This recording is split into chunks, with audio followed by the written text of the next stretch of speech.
It is necessary to appeal to the spiritual and moral capacities of the human person and to the permanent need for his inner conversion, so as to obtain social changes that will really serve him.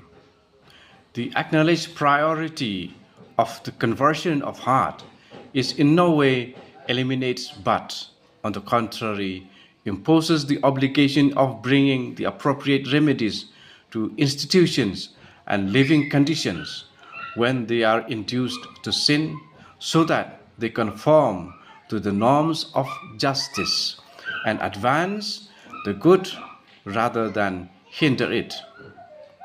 From CCC 1888.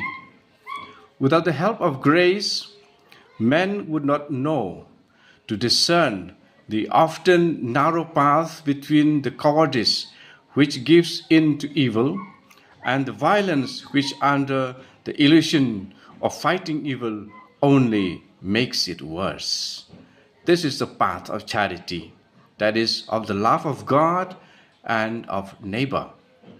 Charity is the greatest social commandment. It respects others and their rights. It requires the practice of justice, and it alone makes us capable of it. Charity inspires a life of self-giving. Jesus said, "Whoever seeks to gain his life will lose it, but whoever loses his life will preserve it." From Gospel of Lucas 17:33. And I'm taking this from CCC 1889.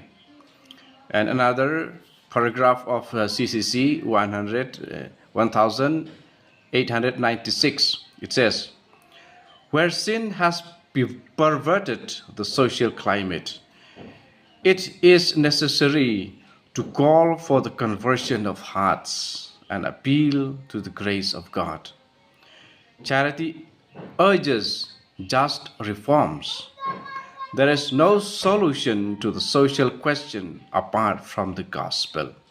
So therefore, to change society, we use the values and the virtues that we receive from the gospel."